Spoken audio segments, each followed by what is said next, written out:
It's almost like a little sewing machine, isn't it? Welcome to another session with my Tangerine Tiger. Now what you've seen there is a quick test that I'm carrying out to see if I could find out what was going on, because I noticed one or two strange patterns when I was doing my photo engraving last time. Now whether I was doing pictures this way, if we take a look here, you'll see that there's some sort of patternation that runs across the picture. This picture was done this way, and we've got patternations that run across that way. This picture was done this way, and we've got those same narrow lines there, and the lines they almost disappear up the top there. And here they're pretty obvious down the bottom here. They're not exactly all the same pitch, and then they tend to disappear to nothing as we get towards the top. And look, we've got the same things again happening here. So this is not any sort of aliasing pattern within the actual software itself. This is a machine problem of some sort. The only machine problem that it can be is to do with the drive belts on the y-axis. But hey, these are not curtains in the same way that we saw curtains on the x-axis. They're more than 3mm pitch. And secondly, they're not uniform. As we get further into the stroke, the gap gets wider and wider. We've got a little bit of a problem there, which I think I understand what the problem might be. And the very simple test that I carried out was to see if I could identify the same pattern as I worked up that strip. To be honest, the answer is no. There seems to be very little problem there, but I'm pretty sure I do understand what the problem is to do with those belts, and we will have a go at trying to fix the problem or identify the problem in a later session. It's not important at this moment in time for some of the stuff that we're going to do, but it is an interesting problem which I will come back and investigate, because today I want to step onto some rather hallowed ground. The whole point about these RF machines is that they're supposedly good at doing just ordinary engraving, whether it be bitmap text and logos or whether it be filled vector graphics. It doesn't matter. This machine is supposed to be super fast at doing that. When I look at the demonstration videos, yes, you can see that the machine is going very fast, just like you saw my little sewing machine going very fast here at the beginning. So today we're going to, as I said, step onto that hallowed ground and take a look at what might be going on with just ordinary engraving, the simplest thing that we could possibly do. The great thing about this machine is we know that it will do superb quality engraving because it switches on and off so quickly. So technically, speed is not an issue here. We're not limited by the power supply, the response time of the power supply. What we are limited by is physical power. As I've explained to you several times before, candle flame, put your hand over the candle flame, move it fast enough and you won't feel any heat at all, but move it slow enough and you damage your hand. Now, that's exactly what happens to this paper. The faster you move it, the less energy you're putting down per distance, and the lighter the cut will become and the thinner the line will become if we're running fast. If you have limited power available to you, there are really only two parameters that you've got to affect damage to the material that you're cutting. Now, every material will have a different damage threshold, but that damage threshold can only be exceeded if you have got enough power to damage the material. And the only way that you can control that damage is either by moving slowly or by doing a small amount of damage multiple times. You've only got those two choices. The fact that this system is controlled by the PWM signal, I've either got 20 watts when it's switched on or no watts when it's switched off. Now, I'm doing engraving. I don't want any dead periods. I need 20 watts all of the time.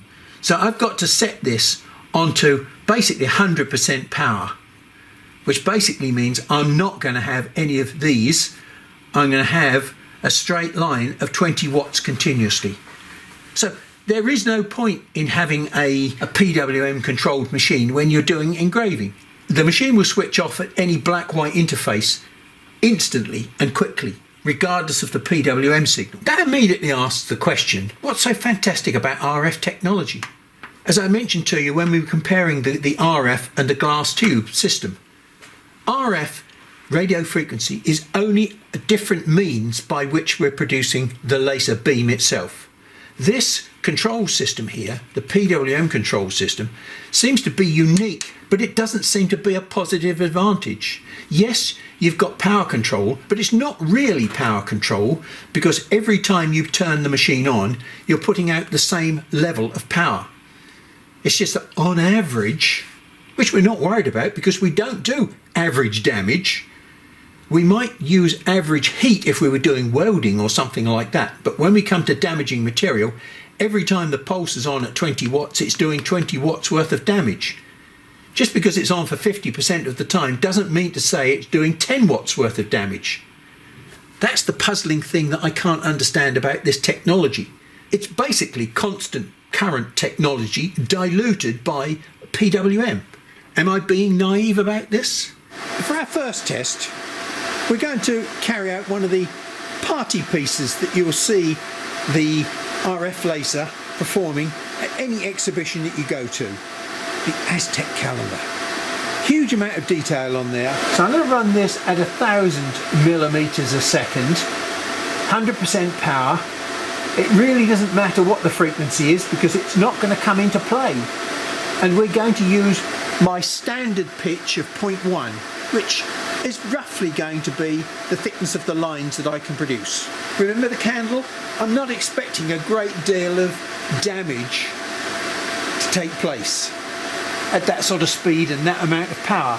But let's give it a go and see what we get. Now, what I've got here is a piece of beech-faced plywood. Wow, I'm pretty impressed to start with. That's more colour than I thought I was ever going to get.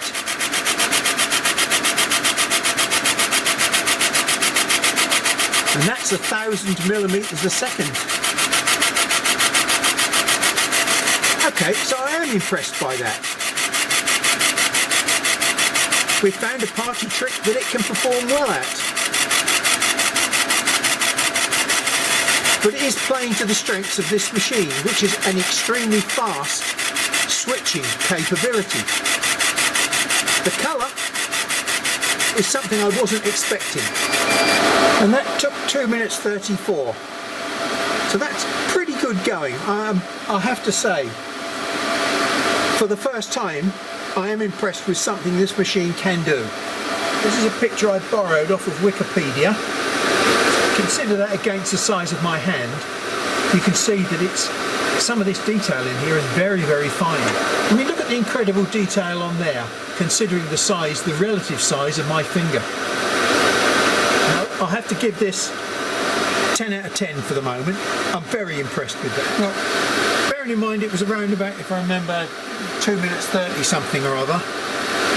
We're now going to run the same thing, but we're going to try and do it at 1400 millimeters a second and see how the colour changes. Just ordinary text and graphics is going to be easy after looking at this amount of detail. 2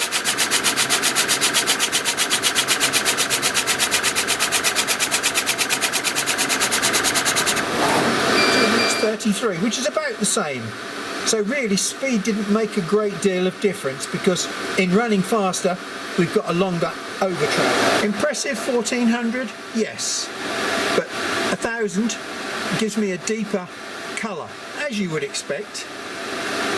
So, with no difference in time, that's got to be the choice. Running slower actually produces a better result for no extra cycle time. Okay, let's try it on a piece of poplar plywood now. We're going to run this at 1200 millimeters a second. Now the burn characteristics of this material are completely different than that of birch plywood. That's actually the grain that's running through the material which is affecting the colour here. It was 1200 millimeters a second, so even though we've run that slower, we've still got roughly the same time, 232. Okay, let's try a piece of MDF, and we'll run this at 1000.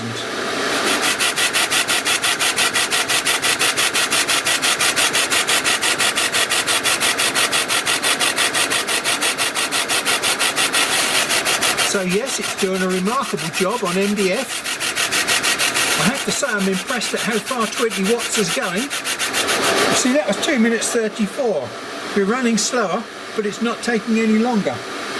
But we're getting a nice dark cut. That's remarkable detail, isn't it? So, again, I'll ask this very silly, naive question. Why have we got fancy PWM control on this machine? What's it for? At the moment, I don't know.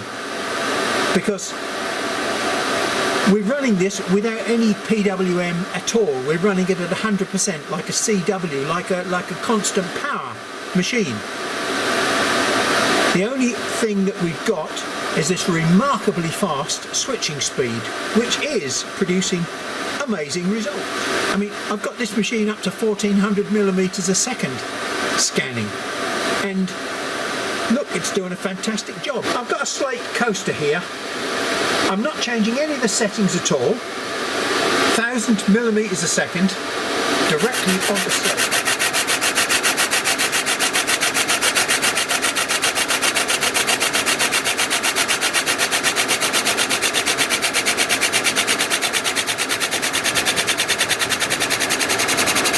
Even on slate, it's done a pretty remarkable job, hasn't it? Let's see what it can do with a piece of cast acrylic, shall we? It seems to be doing a very good job straight out the box with cast acrylic. It's not covered in dust or anything like that, look. You just put it against a black background and you can see how good it really is.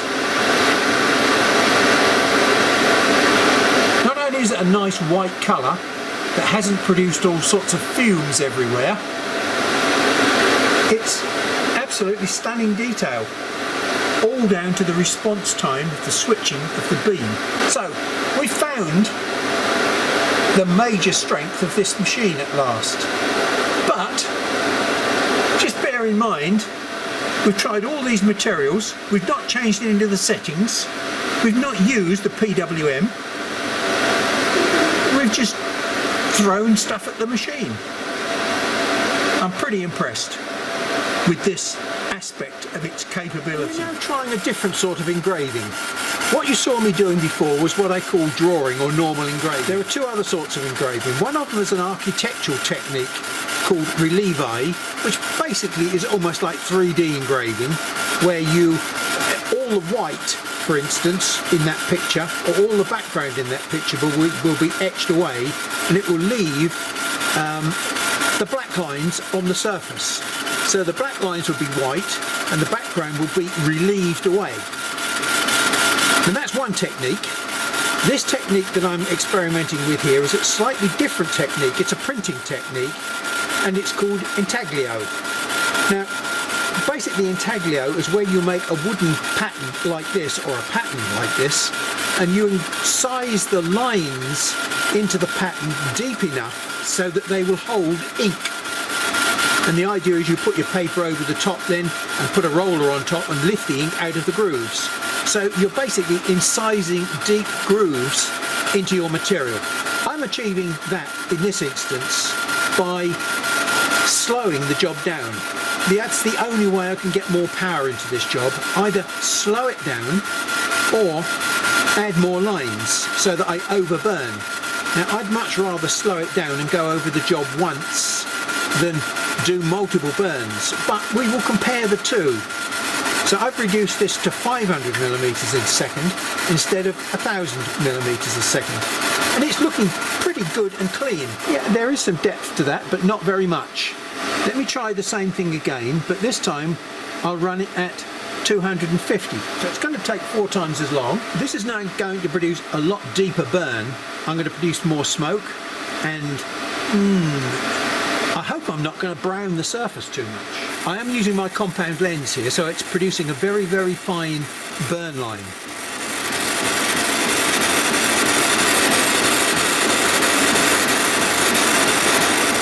It's really a dark, very crisp image.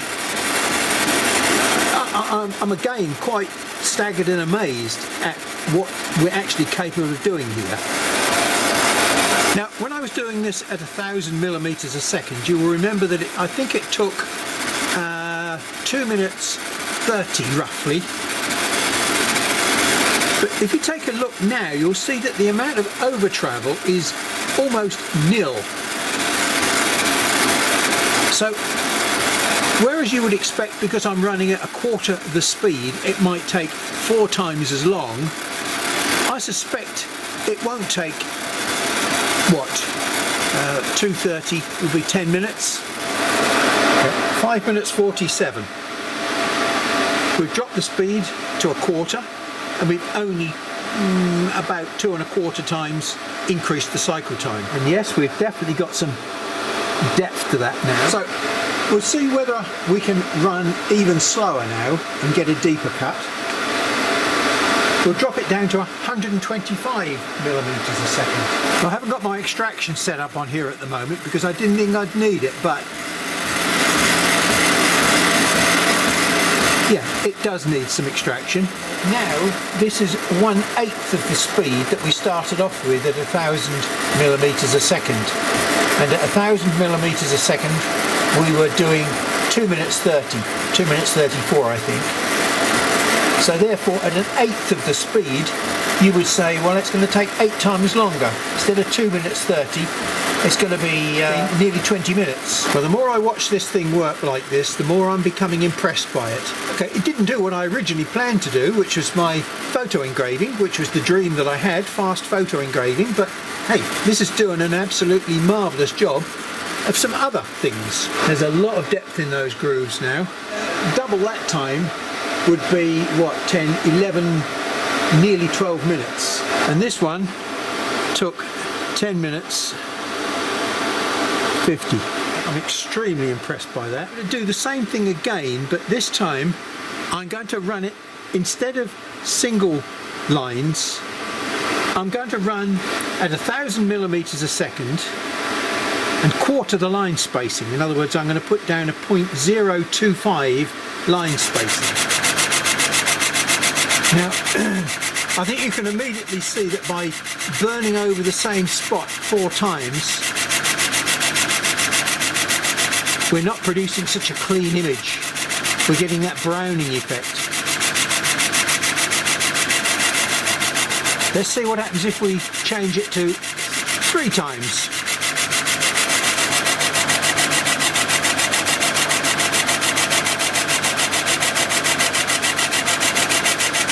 Let's try again with 0.05. You see, now we've got a crisp, clean image now. Whereas the other two look overburnt.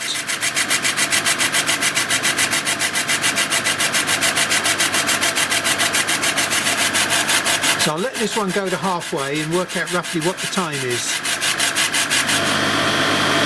And that took 2 minutes 42. So for approximately the same cycle time. This one was done at 1,000. This one was done at 1,000 millimeters a second with a 0.05 line spacing. This one was done at 250 millimeters a second with a 0.1 line spacing. The quality of the colour is much better, and the cycle time is virtually no different, even though this one is running 4 times faster than that one. You can very clearly see the brown hue that we have round here, because we're just basically engraving too deep. This was 4.025 lines, and this was 3.033 lines. And this was a 0.05 line. Both of these lovely clean images were done with a 0.1 line. Just one pass. So I'm going to try something a bit more manageable, a little less ambitious.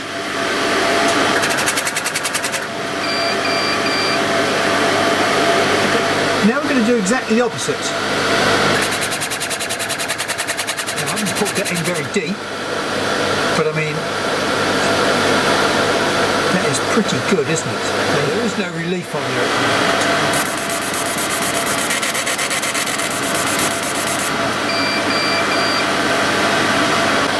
And there we go, we've got some relief engraving now. Well, it's getting a windy night out there now. It's time I went in and had a cup of coffee. I'm going away with a bit of a smile on my face at the moment because at least it's doing what we all expect it to do. It's an engraving machine, and it's a fast engraving machine. The fact that it's rather disappointing at photo engraving, well, we found ways around that to make it half decent at photo engraving. The next test will be its Achilles heel, cutting. Let's see what it can do for cutting, shall we, next time? Thank you very much for your time and patience, and I'll catch up with you then.